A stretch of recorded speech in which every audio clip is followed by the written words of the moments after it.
Hello everyone. आज मैं आपको बताऊंगी कि डीएवीवी के हॉस्टल में रजिस्ट्रेशन कैसे करना है। तो जब आपका डीएवीवी में काउंसलिंग हो जाती है और आपको सीट एलोकेट हो जाती है तो आपको एक अलॉटमेंट लेटर दिया जाता है। वो अलॉटमेंट लेटर और उस पे लिखा होता है कि आपको फ़ीस भरनी है 3 दिन के अंदर, वरना आपका सीट कैंसिल कर देंगे। तो आई वुड रिकमेंड आप इमीडिएट ही फ़ीस भर दें। फिर जब आप अलॉटमेंट लेटर को आपको फ़ोटोकॉपी करनी है और फ़ीस रिसिप्ट की भी फ़ोटोकॉपी करनी है। और फ़ोटोकॉपी करने के लिए आपको परेशान नहीं होना है। लाइक कैंटीन के जस्ट साइड में एक दिव्या फ़ोटोकॉपी करके है, तो अंदर ही है, तो आपको परेशान होने की ज़रूरत नहीं है। तो ये 2 चीज़ों की फ़ोटोकॉपी और आधार कार्ड की फ़ोटोकॉपी, ये तीनों चीज़ें लेके आपको जाना है आपके चीफ़ वार्डन ऑफ़िस डीएवीवी के। वहाँ पे जाके वो देखेंगे आपका सारा और वो लाइक कंफर्म कर लेंगे कि हाँ, आप ऑफिशियली इस कॉलेज के स्टूडेंट हो। उसके बाद वो आपको एक देंगे रजिस्ट्रेशन फॉर्म। वो रजिस्ट्रेशन फॉर्म में आपको डिटेल्स फिल करनी है, जो भी डिटेल्स उसमें नाम, कॉलेज, ये सब। और फिर आपको उसे लेके जाना है आपके डिपार्टमेंट में। जैसे आपका अगर स्कूल ऑफ लॉ है या फिर आईआईपीएस है, एसबीएसएफ है, जो भी आपका डिपार्टमेंट है, आपको वहाँ लेके जाना है। और आपके head of the department HOD की साइन लेनी है और कॉलेज की सील लेनी है। ठीक है, उसी में ऑप्शन है, उसी में लेना है। उसके बाद आपको जाना है हॉस्टल। तो गर्ल्स हॉस्टल का न्यू कमला नेहरू गर्ल्स हॉस्टल है, और बॉयज़ का मुझे आइडिया नहीं है, वो आप चीफ वार्डन ऑफिस में पूछ लीजिएगा, तो वो आपको बता देंगे। फिर आप हॉस्टल जाइए, तो हॉस्टल के वार्डन की साइन लेनी है। फिर उनकी साइन लेने के बाद आपको वापस रिटर्न आ जाना है chief warden office. Chief warden office आने के बाद वो लोग आपका रजिस्ट्रेशन फॉर्म ले लेंगे, और ताकि उसमें चीफ वार्डन की साइन चाहिए होगी उसमें। तो काफ़ी देर तक रखते हैं वो, और फिर जब आपका साइन आपको मिल जाएगी, उसमें आपको लिखा हुआ आ जाएगा आपके हॉस्टल का नाम।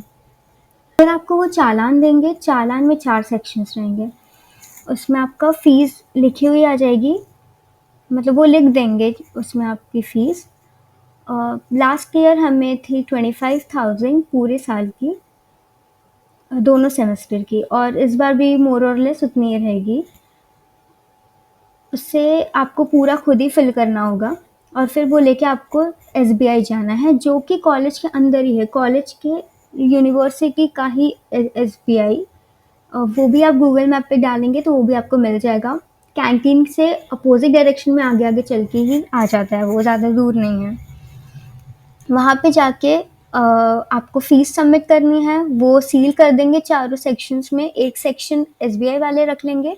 आपको तीनों सेक्शन लेके वापस आना है चीफ वार्डन ऑफिस, और एक वो लोग रख लेंगे चीफ वार्डन ऑफिस में। और आपको बचते हैं 2 सेक्शन और ये आपका रजिस्ट्रेशन फॉर्म। ये तीनों चीज़ें लेके आपको जाना है वापस हॉस्टल। एक उसमें से सेक्शन वार्डन रख लेंगी, और उसमें आपको रजिस्ट्रेशन फॉर्म में आपको लिख देंगे कि ठीक है, आपका ये अलोकेट है, ये रूम नंबर है।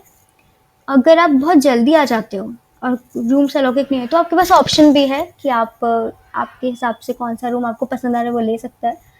और अगर आप लेट हो तो फिर आपको कॉम्प्रोमाइज़ करना पड़ेगा, जो भी वो अलोकेट करेंगे उसी में आपको रहना होगा। अब इसमें यही प्रोसेस है बेसिकली, बट इसमें भी थोड़ी बहुत दिक्कतें आ सकती हैं, थोड़ी कॉम्प्लिकेटेड प्रोसेस है ये। और जैसे कभी एचओडी नहीं मिल रहा है, कभी वार्डन नहीं मिल रही है, ये सब दिक्कतें आ सकती है। इवन मेरे साथ ये भी हुआ था कि जब मतलब मेरा जो रजिस्ट्रेशन फॉर्म था, जब चीफ वार्डन से साइन लेनी थी, और उन्होंने उसे गर्ल्स के हॉस्टल के फॉर्म्स की जगह बॉयज़ के हॉस्टल के फॉर्म्स के साथ रख दिया था। तो मतलब मुझे भी काफ़ी परेशानी हुई थी उस टाइम पे। तो आप मतलब आई होप आपका सब स्मूथली हो जाए, बट स्टिल आप थोड़ा बफर टाइम लेके चलिए, क्योंकि ऑल तो लग रहा है कि प्रोसेस 1 दिन में हो जाएगा, बट कोई भी दिक्कत आ सकती है। तो ऑब्वियसली अगर आप हॉस्टल रह रहे हैं तो आप दूर से आ रहे होंगे, तो ऐसा ना हो कि रात की आपकी ट्रेन है और वो कहे कि अगले दिन जाना है, क्योंकि सुबह के 11 बजे से प्रोसेस स्टार्ट होती है और 5 बजे तक ही बैंक खुली रहती है। तो अगर आपका 5 बजे तक चालान फिर नहीं हुआ, चालान आपने मनी अमाउंट नहीं दिया, तो आप प्रॉब्लम में आ सकते हो। प्लस एक और चीज़ है कि जो फ़ीस है वो कैश में दी जाती है, और अगर आपको डेबिट कार्ड या एटीएम कार्ड से करना है तो उसका एक टाइमिंग है जो अभी मुझे याद नहीं है, अभी मुझे आइडिया नहीं है उस टाइमिंग का।